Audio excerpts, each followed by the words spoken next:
Good afternoon, all. Happy Halloween to those who celebrate and to those who don't. I hope the fall is off to a very nice start for you. The weather is beginning to indicate that we are indeed in fall. Good afternoon, Professor Bryant, students of Communications 265, and any guests who are participating virtually, watching this special classroom edition of Leading Questions. I'm Samuel Caldwell. It's my distinct pleasure to serve as Chief Diversity Officer and Associate Vice President for Diversity and Inclusion here at the University at Albany. And joining me this afternoon is Dr. Joanne Malatesta. Dean Malatesta serves both as Dean of Undergraduate Education and Vice Provost for Academic Innovation and Student Success here at UAlbany. I'm grateful I only have to say that once. Good afternoon, Dean Malatesta. Good afternoon, and thank you so much, Sam, and good afternoon to everyone. We are thrilled to be presenting the very first ever in person leading questions today. So, thank you to everyone. Thank you, Professor Bryant, and for all of the students for welcoming us into your classroom. Really appreciate it. Yeah, thank you very much. And scholars, our guest today is an exceptional member of the University at Albany alumni community.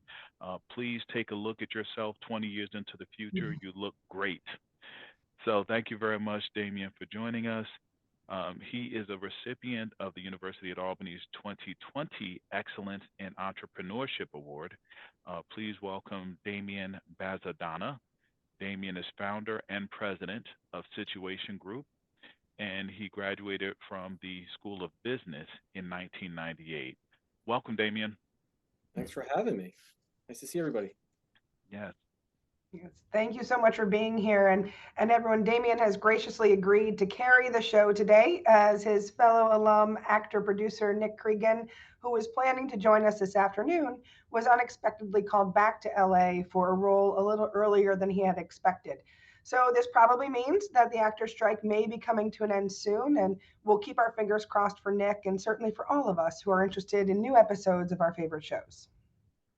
Yeah, we've asked Damien to share some of his experiences with us today, some of his best advice on how to think about risk when it comes to your career and the role that risk taking plays in moving you toward attaining your professional goals. So, whether those goals may be short term, moderate term, or long term, it really is important to measure risk and how to identify the puts and takes of risk as you're looking to pursue the things that are important to you.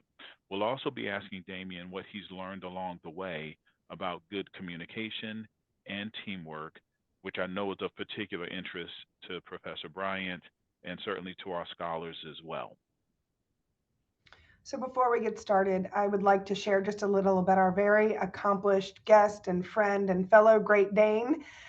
So Damien founded the Situation in 2001. Since then, the agency has evolved into Situation Group, which is a collective of companies composed of two different agencies, a production studio, a unit of operational experts, and even a nonprofit.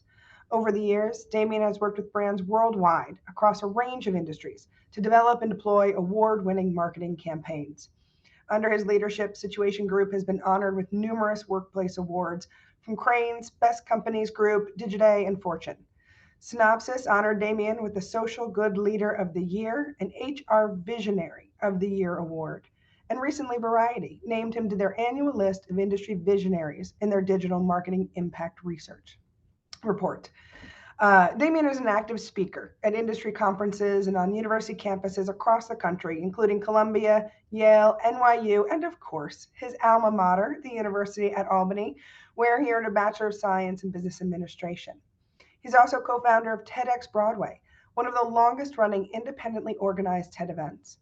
Damien passionately invests in arts, education, and community engagement. In 2011, he founded Situation Project, a nonprofit that brings educational programming and immersive artistic and cultural experiences to middle schoolers across under resourced New York City public schools. In 2016, Situation Project was honored with an invitation to participate in the White House's inaugural South by South lawn under the Obama administration. Damien believes that the power of the human spirit is remarkable, and he brings that conviction to his company, to his clients, and everything he does. Damien, today you'll be meeting with a small collective of about 150 or so UAlbany sophomores and junior communications majors or minors. Dr. Bryant's class is built on a team-based learning approach with students working closely in small cohorts of 6 or 7 over the course of the semester. I'm sure they'll be quite interested in your thoughts and advice on effective teamwork. I'm going to excuse myself at this point for a short time. Please enjoy your chat with Dean Malatesta, and I'll be back shortly for Q&A with our students and our lightning round. All right. Thank you so much, Sam and Damian. It is now our time to get to the business of what we want to talk about today and to learn more from you. Our students learn so much from interacting and networking with our alums. So really, again, thank you for being here. The connections that they make are invaluable in terms of increasing their understanding about the field, the desired careers, opening doors, jobs, and internships. And perhaps sometimes most importantly, it can be very inspiring for students to hear about the achievements of someone who was once in their position. And as you mentioned earlier, that students may not have heard you, but perhaps in those seats that they're sitting in today and experiencing the same excitement or trepidation and trying to keep up with studies and preparing to embark on a career of their own. So thank you for being here. And I know our time is short, so I'm going to jump right into questions and then let you lead the way. Let's do it.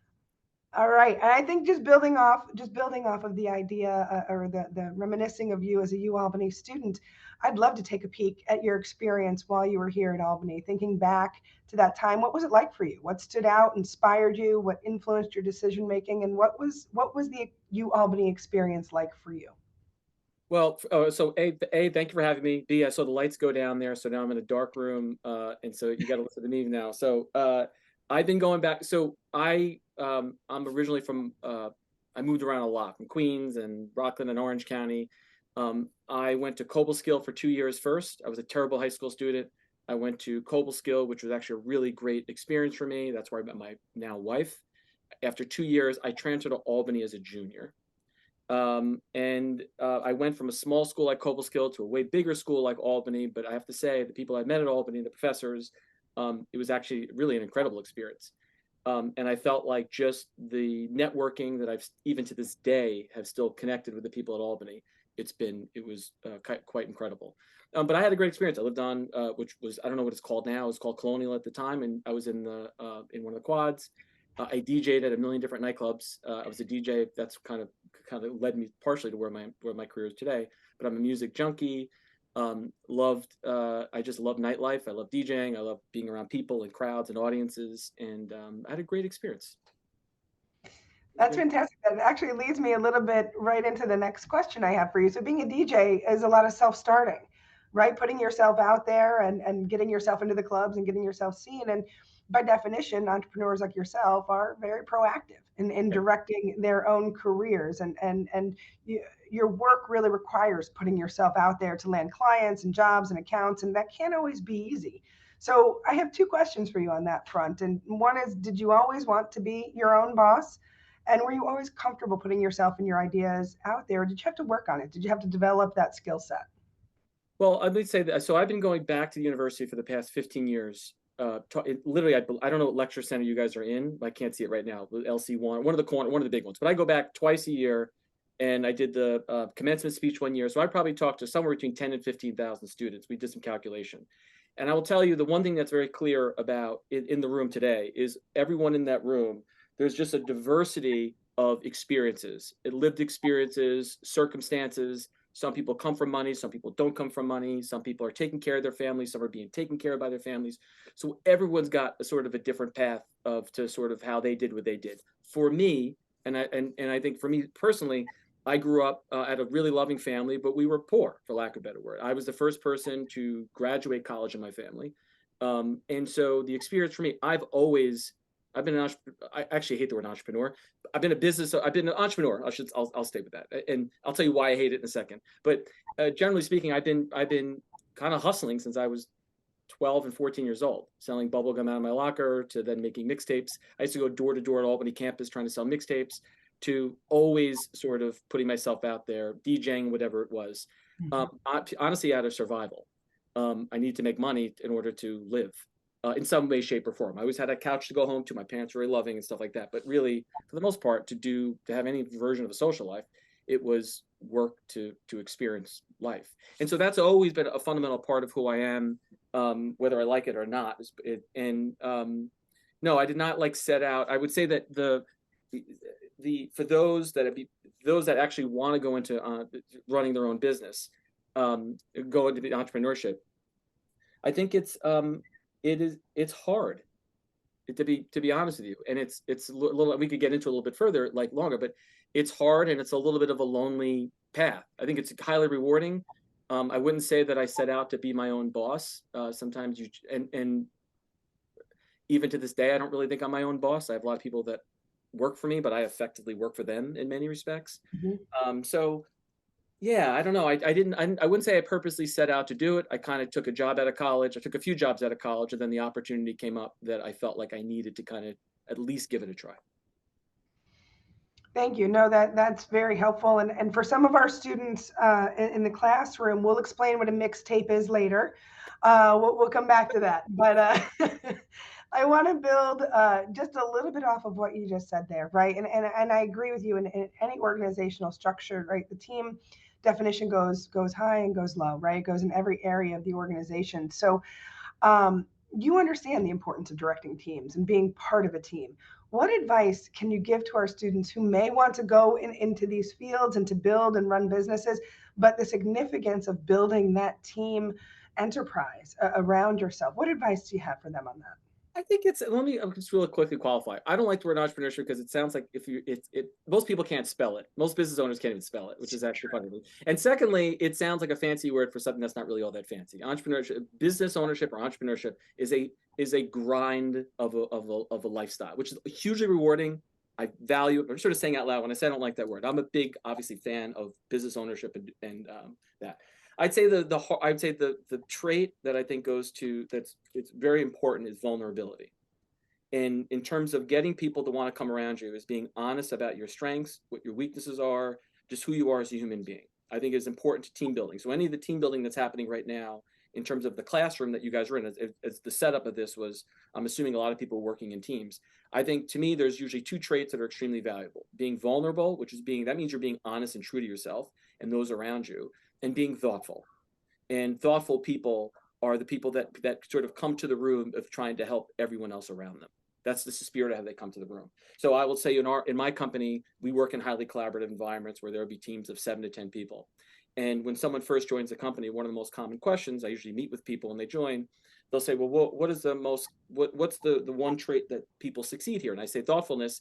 And I say the question you should ask when you walk into that room is, you should say, what are the things that someone like me might do in my position today that might make your job more complicated? And how can I avoid doing things like that to make your life easier? People attract to people who are truly thoughtful. And you can't really fake it. If you really care about someone and really care about a process, on like, how do I become a better person to support people? You either have it or you don't. And I highly encourage people to sort of really work on that skill wherever possible. Like I'm sure you could practice at it, but really care about people.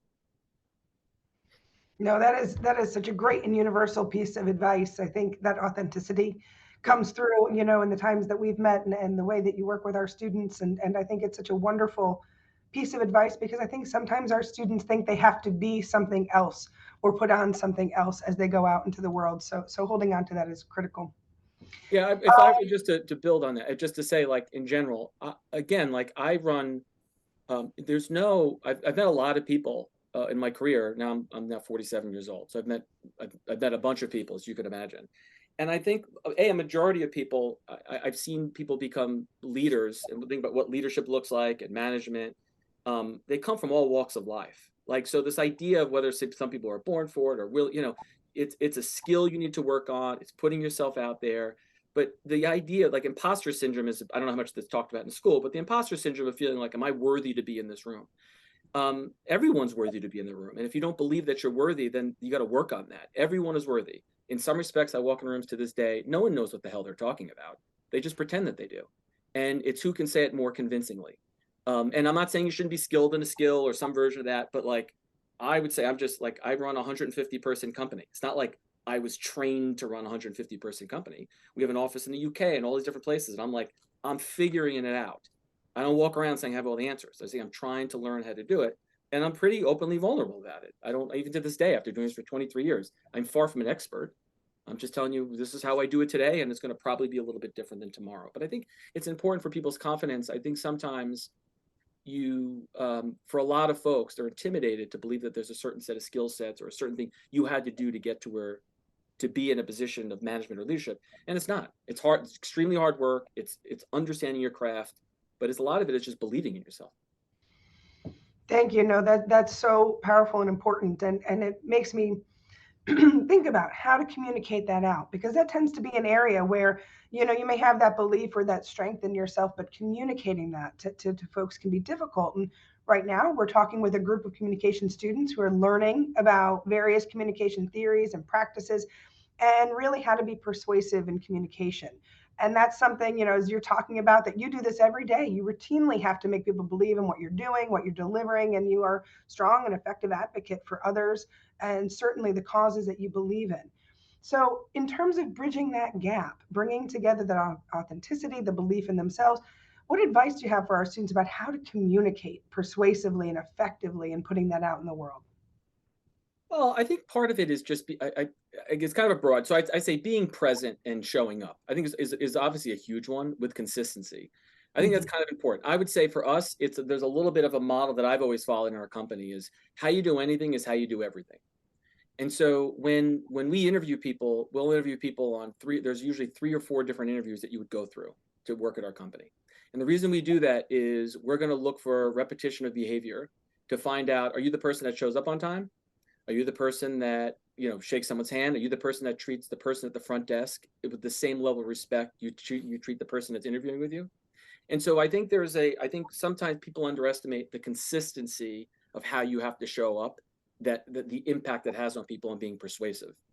Again, my track record follows me.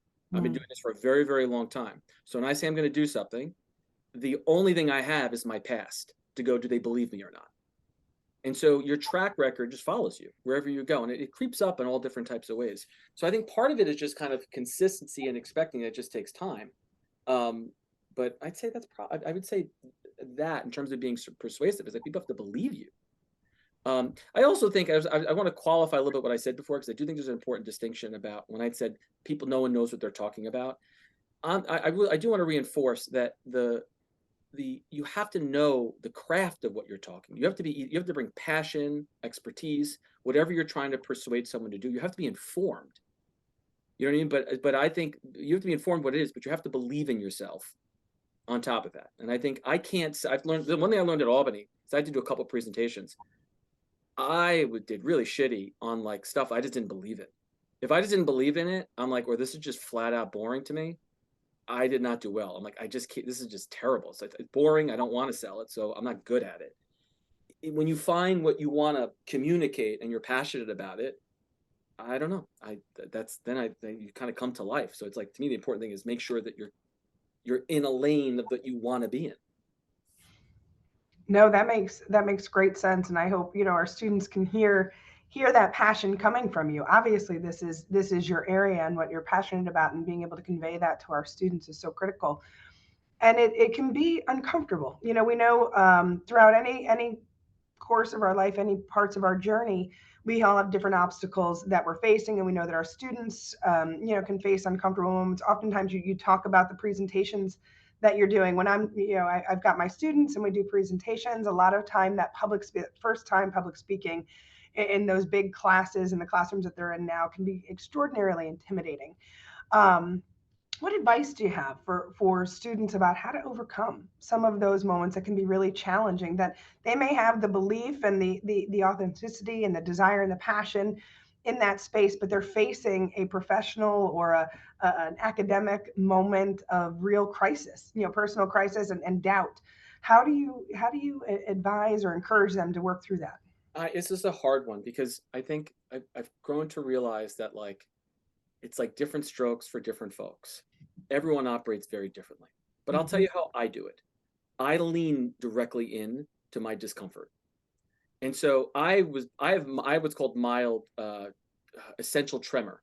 So and my hands can get kind of shaky. Depends if I have coffee. There's other different elements. I've had this my whole life, and so I'm not a natural public speaker. It's not like I was like, I'm not a public speaker. Now I am, because I've spoken to a gajillion people. And so the more you go out and the more you kind of go towards the things that are a little bit complicated for you, I feel like I try to confront not everything, not all parts of my life, but a lot of them, I try to confront where my weakness might be, where my discomfort is. And as painful and as hard as it might be sometimes, I feel like I come out a little bit better. So I'm kind of in the camp of where your discomfort in. If you go now, again, depends on what issues someone's dealing with. I also feel like it's an important skill to be able to ask for help and be good at it. And this is my point about vulnerability. I'm scared, or I'm nervous, or I don't know what to do. And talk to people that you care about and that care about you. The people that you're around, that you just feel better that you're around, that you can trust. Not even just to get some feedback and get some help. I think a lot of people try to put up a front that things are great and they're not. And I think it's a real important skill to be vulnerable, because vulnerability is, I think, matched with confidence. And when those two worlds kind of come together, that I'm at peace with who I am as a human and I'm at peace with where I am, that gives you the vulnerability to be like, I need help. I don't know what the hell I'm doing. I really don't. And I've had many points. My entire career has been like that. I don't know what I'm doing. When I was in literally where you guys are sitting, because I sat in those classrooms. When I left, I looked around. I thought everyone had a job. I didn't have a job lined up. I didn't know where the hell it was even going. And so, but I looked around. Everyone everyone must have their jobs together. Everyone's going. I was in marketing. All the money when I was there, everyone's like, oh, you got to go in accounting or this or this. Or I didn't know what the hell I was doing, trying to figure it out. And so you think everyone sort of has it figured out, but I think you just need to be sort of honest with yourself. I don't know. And it's not easy to do that. It's not easy to be vulnerable when you're young. But yeah. No, that is such an amazing point, and the difficulty of destigmatizing, normalizing the support seeking, the conversation, the talking honestly about those challenges is so critically important. And so I hope, especially for the students in the room today, to really hear that and absorb it. And I think sometimes those challenges, those things that we all face, that we consider our own personal barriers, can sometimes prohibit us from being risk takers or make us more risk averse, personally and professionally. So, question to you: do you think people can learn to take risks or to become more of a risk taker? And if so, what do you think we need to do that? Yeah, I mean, I think, well, first, I wouldn't consider myself a risk taker. I think the way, in fact, I'm actually not, I'm actually paranoid. So and even though I've been as an entrepreneur for 20 something years, I think the way, my biggest advice that and this, again, this is one perspective. So I'm always trying mindful when I'm giving advice of, like, everyone comes from different places, different backgrounds, um, I'm in the camp of the way you reduce your risk is you just got to live below your means. Now, everyone's got different circumstances. Some people have to take care of families, some people have medical needs, all these different elements. But at the end of the day, the best thing to do in terms of you want to take risk is you need to give yourself space to fail. You just have to. And so the less risk you take. So if you're living significantly below your means, I'll give you my personal story. When I moved out, when I graduated college, lived with my parents for like 6 months, did not want to live at home. I was getting the hell out of here. But I got an apartment in Astoria, Queens for, let's just say, it was like $600 or $800 a month for a terrible basement studio that was terrible. But I had friends that chose to go into the city and live in $2,000 a month apartments, and all these different dynamics. So what happens is when you graduate, you get a job, you then take a job, then all of a sudden you're living, you start to create expenses around that new living arrangement. This is one of our biggest issues with higher ed. It's not just Albany, it's across the board. Most of the students in the room today will have not taken a personal finance class. They're going to graduate in 2 years. You're going to make more money than you've ever made before. And then you're going to go out and live the game of life. You're going to get a car. You might get an apartment. You're going to have health insurance. And then all of a sudden, your lifestyle is based around that. And you take a job, and then you get the next job and the next job, and then off you go. But what happens is, along that trail, somewhere else in my own personal trail, you might say, you know what, what's the risk here? I want to now move to another job. Or I hate my job and I want to go here. I want to start a new job. It all depends on what you got to lose. How much do you have to lose? And so if your expenses are minimally low, or if you go, hey, worse that happens, I come from a house of, like, my mom has always preached to me, like, What's the worst that will happen? You can always sleep on our couch. So my parents always gave me a couch, even to this day. You forget stuff. And so when that one worst that could happen is as low as humanly possible, you're not really taking a risk. The only risk often really becomes the risk of not doing it. And so I don't really view trying new things when you're young. Holy cow! Like, you're supposed to be trying new things. And the worst thing that people can do is start putting on versions of consumer debt. I understand the school, like anything you could do to control that gives you so much flexibility. You should never be if you're in your 20s, you don't want to be at a job you don't want to be at. You should be at a job you love to be at. And because that's where the growth ultimately comes. And I think that's to me, one of the biggest barriers I hear coming back to talk to students is that they are in jobs that they need, not necessarily jobs that they want financially. Damien, that's a great point, and what a wonderful answer. I made a note of something you said at the beginning of that answer, creating room for failure, which I think is so incredibly important. And what we see, and one of the things we hear from students is a real fear of failure and the unknown, and what does that mean? So I guess I would love to know, do you worry about failure? What does failure look like? Is it a learning experience? Is it something that, is scary and detrimental? And what do you think, how do you think students should think about failure? I love that phrase, creating room for it. So how would you talk to students about failure? I don't like it's hard because I don't even think about failure. I'm failing all the time. I know I am. There's so many things. Like, it's almost like define failure, right? Is Hmm. failure, I wish I tried it, I sucked at it, and now at least I know I suck at it. Is that a failure or is that a win? You kind of go, well, I know I don't want to do that.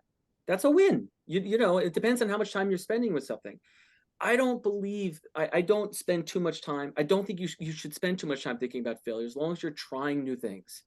And so I really don't, and I get it. Some people are more hardwired to think that they care what other people think, and for whatever the reason might be, I get it. But I don't. I have to tell you, I don't. I'm failing all. Nothing like major. I will tell you some of the best advice I read more recently, which I think is important, is like it's really the importance. It's a book called The Psychology of Money, and I think it's a great read, and I would recommend anyone here read it. It's probably geared for slightly older than this audience, but you clearly would get it. The whole point of the guy's argument is that time is often the most important currency for the value of success, of getting to success. You need to stay in the game long enough to succeed. It's just a function of time. You're going to try something, you're going to graduate, you're going to take a job. Odds are you're going to go, that was cool. Let me now go to the next job. And maybe that next job leads to the next job, and you might, oh, I'm going to start a business, or I'm going to go do this. And it kind of creates something, but you need the kind of a little bit of space to fail and just time. And what happens is connections and time and all these things going. What happens is when and that's why they talk about living below your means.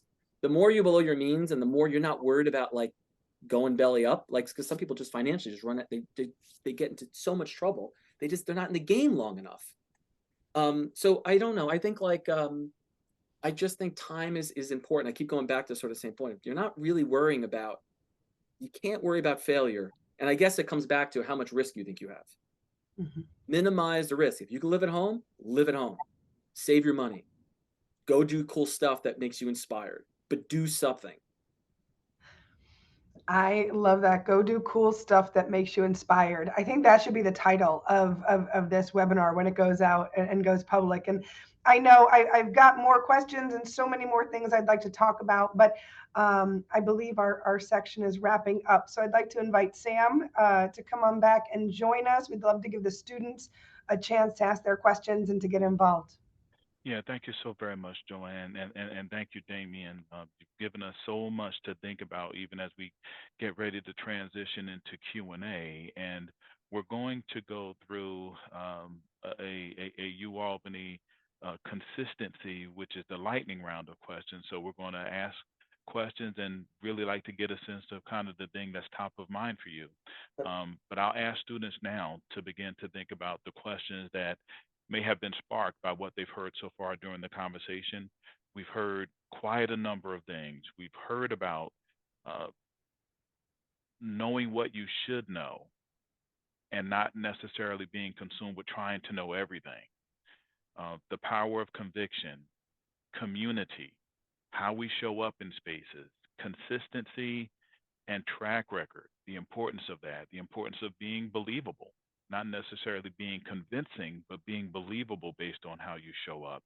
So, that said, we're going to transition at this time to our students in the classroom. Thank you, Mary, very much for caring for the camera. And what we're going to ask, if we could, is really to just identify, excuse me, our lightning round questioners and our lightning round questions. So it looks like our students may be ready or are ready. So I see someone rallying and okay, I love it. They're heading toward the microphone. So we'll turn it over to the classroom.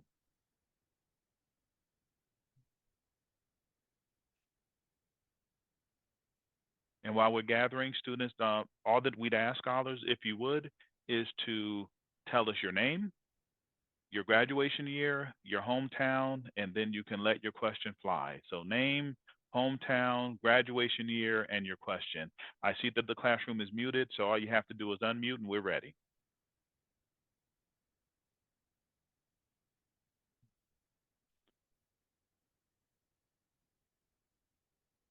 If we could ask you to unmute, that would be great, Scholar. You go ahead. Okay. My name's Tanya. I'm from Long Island. Long Island. I graduated in 2025. And my question is, what's your favorite Halloween candy or treat? Oh, wow. Reese's peanut butter cups. Not the pieces as much as the cups. I like your sweatshirt, by the way. Thank you. Okay, what is that? All right, who's next? Step back a little. Get too close. Step back a little. Hi, So, my name's Eva. I'm from Clifton Park, New York, and I graduated in 2024. My question is, which action, sci-fi, thriller, or horror character would you like to be for one day? Say that one more time. Which Which action, sci-fi, thriller, or horror character would you like to be for one day? Spider-Man. Spider-Man. Good answer. Hi there. My name is JT. I'm from Ithaca, New York, and I am graduating next year, which is crazy to think about. I was wondering, you're a contestant on Jeopardy, and it's now Final Jeopardy time. What's the one category you hope to see and the one you would dread? 90s hip hop. For the what I'd like to see. The one I would dread to see, Shakespeare. Didn't do well in those classes. Not really, but 90s hip hop I'm pretty good at. Thank you.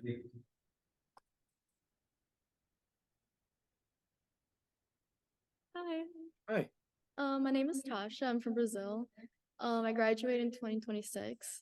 And my question for you is, what talent do you secretly wish you had?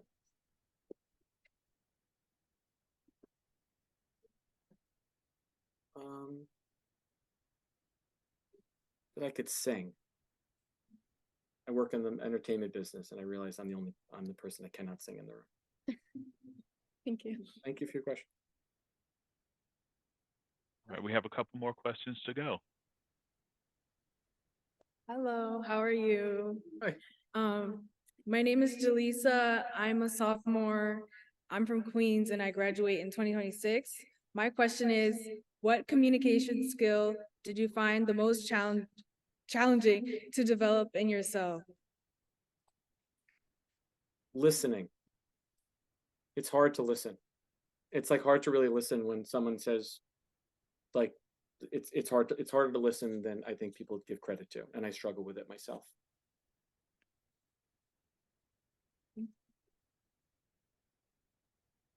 Hello. Hi. Good morning. Good morning. My name's Fanny Balad. I'm a sophomore. I graduate in 26. I'm from White Plains, New York. And my question is, if you could possess a superpower, what would it be? To make sure no child goes hungry.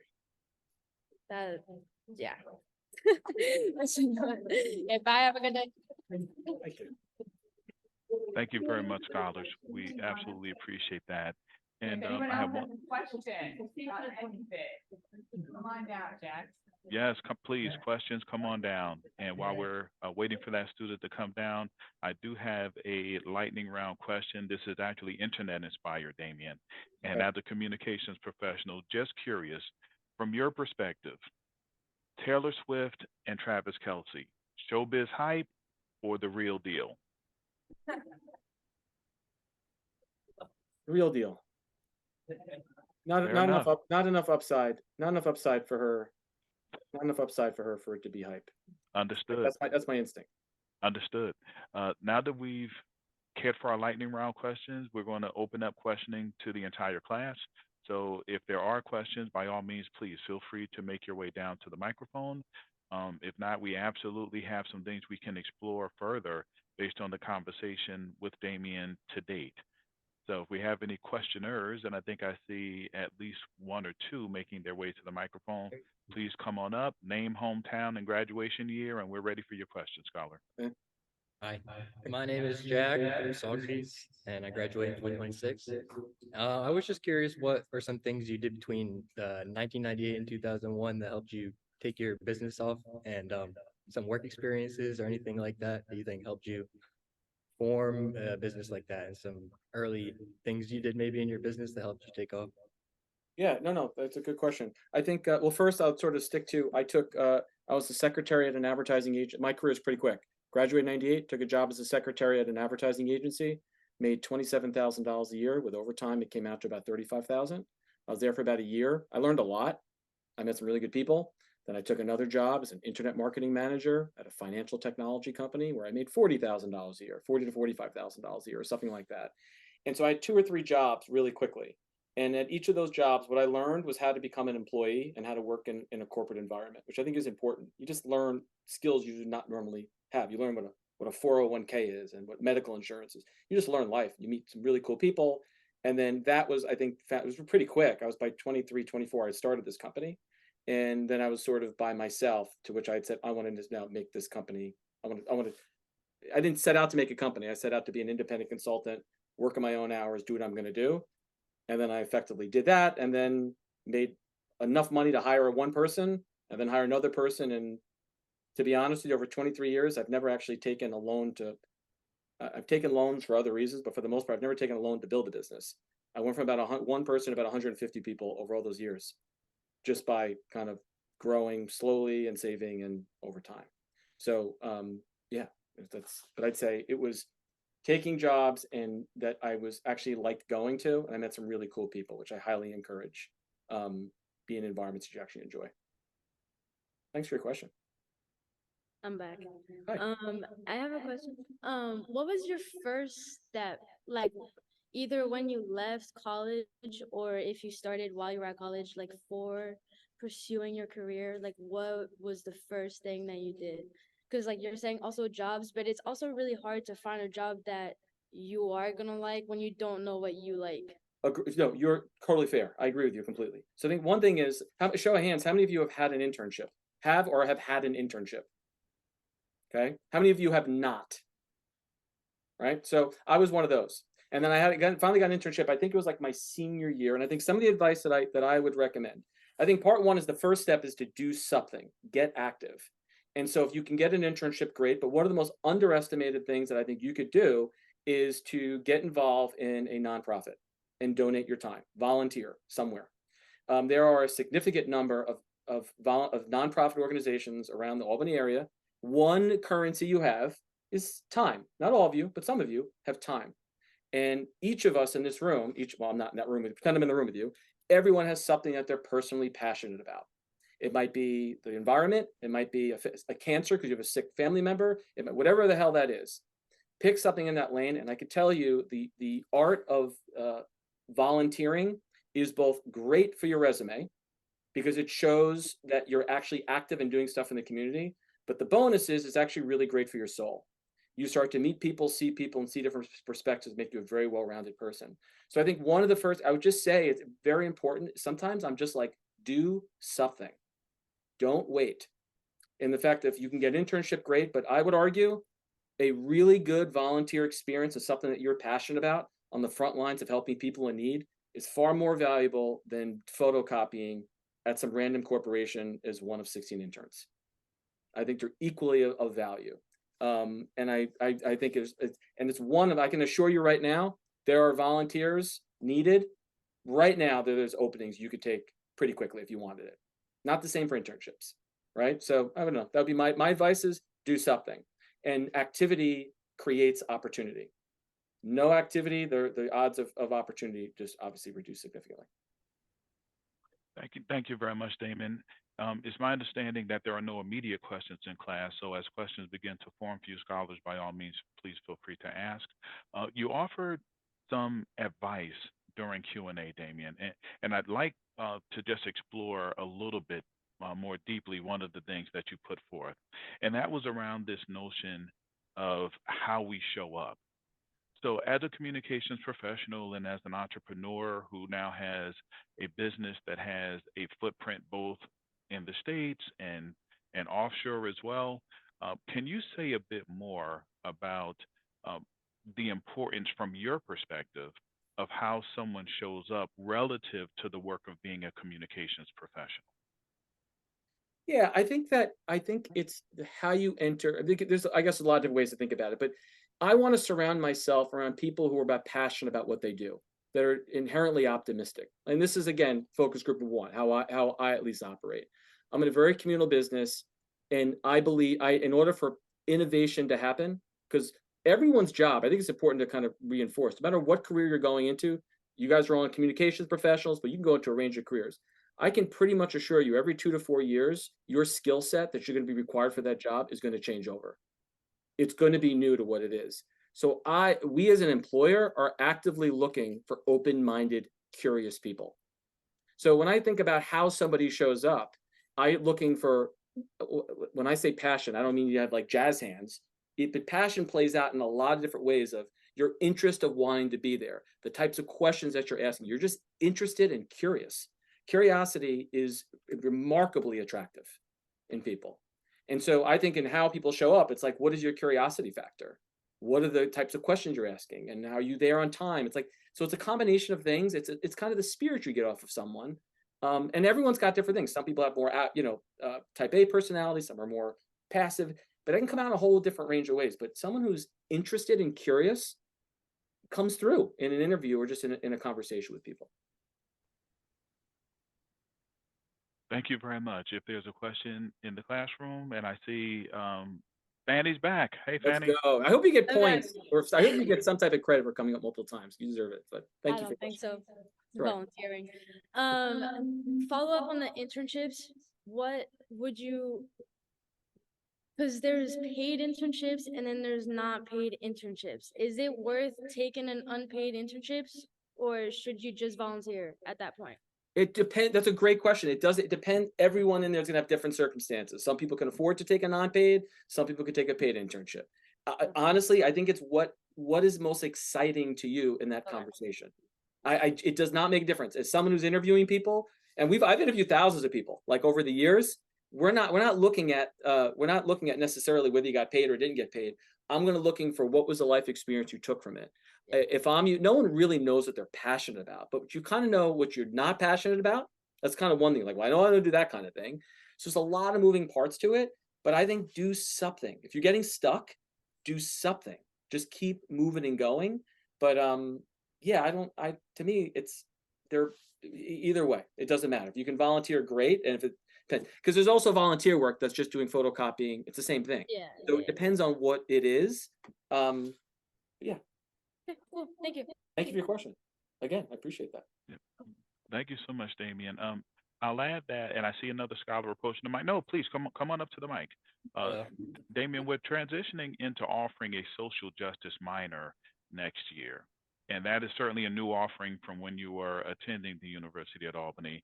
So I just asked you to just kind of process that a bit as we hear this question, and we may transition into a question from your perspective about how something like that might be able to serve someone before they're looking to get into their start as a young professional. Student, please. Yeah, it's just kind of a follow-up question again. You mentioned you did some private consulting to kind of when you started your business. I was just concerned about what the specifics of that are, like what you were really doing, like maybe how much you were charging or what you were doing to make your living when you first started out? Yeah, no, great question. I would literally build websites for people. So what I would do is I'd go out and say, I learned how to program, and I'm self-taught. I learned how to program websites. I'd go around and say, I can make that website for $2,000. And to be honest with you, I made the number up based on the amount of money I thought I could make at that time and what bills I had to pay. And so I'd literally back into it. I knew my overhead every month was about, I think it was like 3,000 a month, 2 to 3 total for food. Albany was asking me for a school. I had to pay back my school loan, all those different things. But I knew roughly what I needed to make, and I would go and just sell what I could sell. And I would effectively sell my time for I would make websites, and anything I could do to just pay my bills. That's kind of how I started. And then over time, I started figuring out ways to sort of appropriately charge for it. I will say over time, I knew when I left my job to start this company, which was effectively be an independent consultant, I was able to run the math in my head that I had said I'd be able to make. I think I was making next to nothing by the time when I first started this, but I had said by the end of the year, if I do what I'm going to do, I could probably make about $70,000. And that year, I literally made the amount of money I said I would make. So there's a way to kind of, at least for me, I was able to sort of predict it. Like, I think I can make this kind of money if I do this, which was a lot of money to me at the time. So, yeah. Thanks for your question. Thank you. I appreciate Thank you for your question, student. And we have another question. Yes. Hello. Hi. What cues do you take from your audience to know you're connecting or need to adjust your communications? How do you read your audiences? So this is a perfect example. I do this exact class, not this, this class in some version of it twice a year in person. There's a lot of you in that room. There's 150, I believe, in that room, somewhere around there. So at least I could say when I do public speaking, I make eye contact with every single person. I'd be walking up and down that aisle. This is very hard for me because I can't really connect with you guys. Like, you know what I mean? You guys are looking actually the opposite direction to what I'm looking at. You guys are looking at the screen and I'm looking at you. So I see the side of your faces kind of, right? So it's extremely difficult to make a connection with someone because then I could see if someone's shaking their head or asleep or whatever it is. I make sure I try to really look at and read the audience. I think people's social cues will generally tell them. So I'm probably talking too long right this second, and it's hard for me to even know that. It's hard to read it. So I would say it's really body language, and I try to be, I'm usually more concise than I am right now, try to be concise to give people space to respond. Hey, thank you. Hi, man. My name is Juan. I'm from Westchester, New York. I'm in class of 2024. My question is, how did you get involved with Broadway and like, what did you get to do? So for it's the coolest thing ever. I have no background with Broadway. I was a DJ, as I said, I'm a big music guy. I started building websites. I graduated in 1998, somewhere between 98 and 2001. The internet started really heating up more and more. Broadway needed someone to help them sell tickets. Like they're like, who? And I actually met someone through something random interaction. Perfect example where someone's like, hey, we need someone for this thing. I happen to be skilled at it. I got introduced. I started going, and I went there, and I was like, wow, look at all these fancy people. And as someone who comes from my background, Broadway is an expensive place. It's wealthy people generally go there, and I'm not a wealthy person, nor do I have access to the arts in my life. And you kind of just trip into those things, and you land there. And I looked around. I don't know if you've ever had this yourself. You ever walk around, you see another slice of reality you didn't know even existed, right? You start going to these rooms, and so I'm really passionate about my nonprofit work that I do. I think it's important for anyone at the University of Albany, and I think anybody, we can really only be what we could see. You only sometimes can fully understand when you go, oh, wait a minute. Those people make money in their sleep. I'm working like a fool over here. Meanwhile, they're doing it this way. You don't know until you see it, you have access to it. So when I fell into Broadway, I thought it was amazing. I'm starting to learn they don't make money in your sleep. But you start to learn different elements of how they operate and how they think.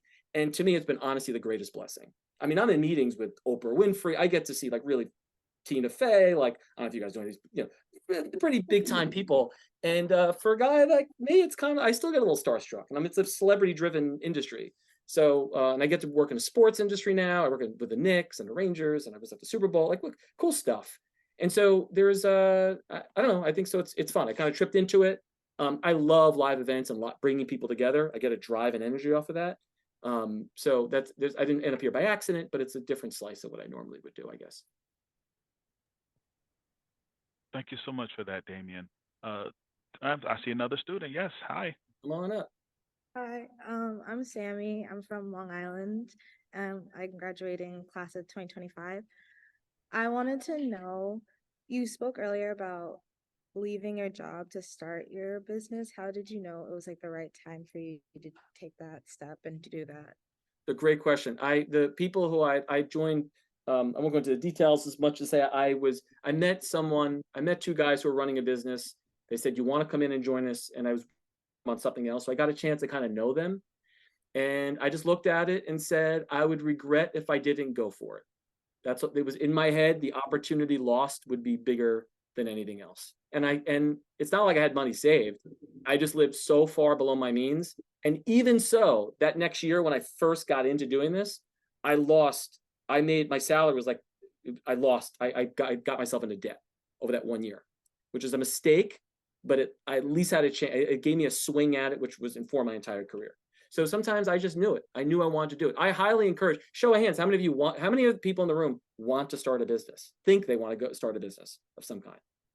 See, it's not that many folks. It's like, it's not easy to do it, but like, I mean, if you're up for it, go for it. Like, I think just keep your costs down and go for it. But that's an oversimplification, but if you keep your costs down and don't put yourself in significant trouble, then I think it's when you're young, it's worth it. Yeah. Thank you so much, Damian. You mentioned a point earlier in terms of talking about difficult skills to develop, and you mentioned listening. And we find ourselves at this very interesting point in time where we're engaging one another in person, we're engaging one another virtually. How much more does it require from your vantage point as a communications professional to really engage as a listener in person in contrast to virtual?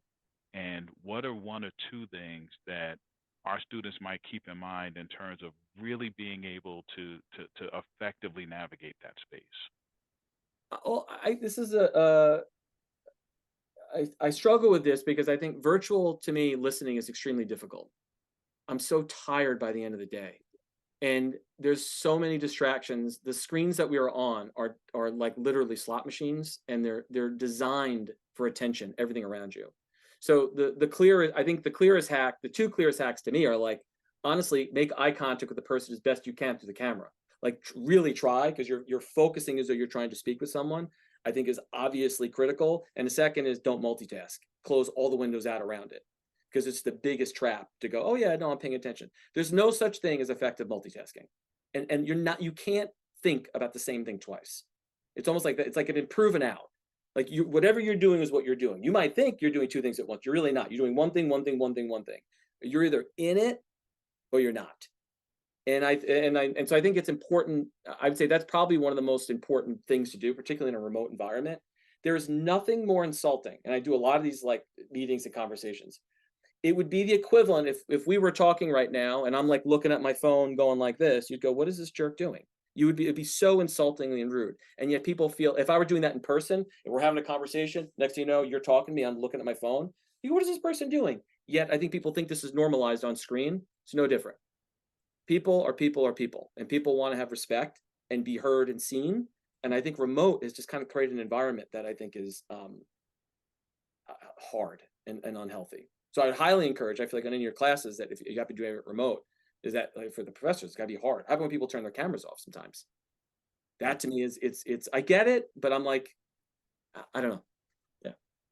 For sure. And you actually answered the next question, which was around this whole notion of a social justice minor and how much of that work is not driven by what we wish to do, but rather what the cause requires us to do. So being able to really engage in that way with audiences is something that is particularly important. Yeah, I think that I would just add real quick on the social Sure. justice front. I think it's great you guys are creating that program. I think that there's one of the biggest, we have major issues in this country, and we have incredible talent in universities.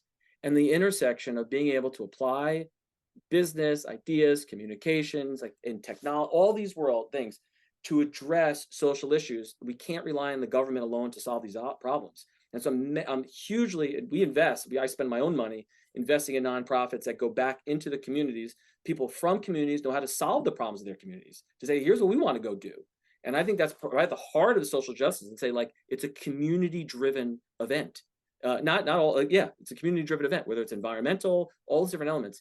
And so I'm sort of bullish on it, and I'm very happy that Albany's doing. We actually have a scholarship at Albany that we give money for our research that actually goes towards kids who are going to put efforts into bringing back to their community to make it better for other folks. I think it's great you're doing it.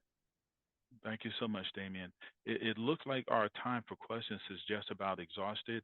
Students, thank you so much for your questions. Thank you very much for the assist with lightning round as well.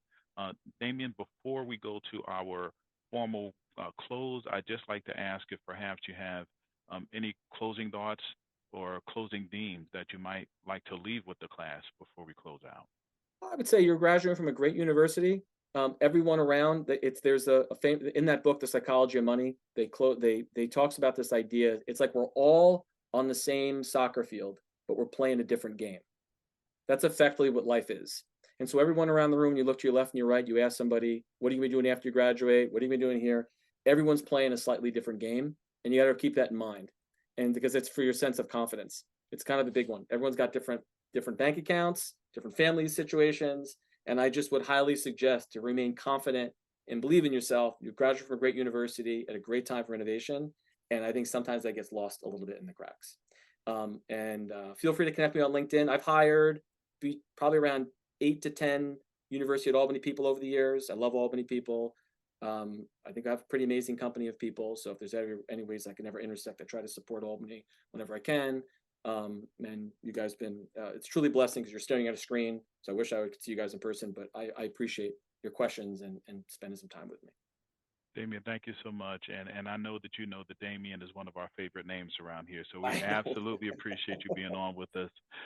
Thank you, Damian Bazadona, for being our guest today, for consistently keeping your alma mater in mind, and for representing UAlbany so impactfully and quite honestly, so in such an outstanding way, and for your continuing support of the institution, both relative to your time and your talent and your treasure. We really appreciate that. Thank you very much to our co-host, Dean Malatesta. Thank you to Dr. Bryant and to Communications 265 Scholars. We see you. Thank you very much for your attentiveness today and for being such a great audience. I'd also like to lend thanks to those who helped make today's program possible, which includes Adelia Torres Argueta and Juan Ruiz Diaz, our two students in the room who've been helping us with some of the technology. Thank you to ITS Support Service. Thank you to the Office of Diversity and Inclusion, the Office of Government and Community Relations, the Office for Public Engagement, and to Dr. Masa Yamamoto, Chair of the UAlbany Department of Communications. We appreciate it. Thank you, most of all, students, for being present and being engaged. We absolutely appreciate it. We'll look forward to other opportunities to try to engage in this way. Damian, final word is yours today. Thank you. I'll leave it at that. Brevity, just like I said before. Thank you.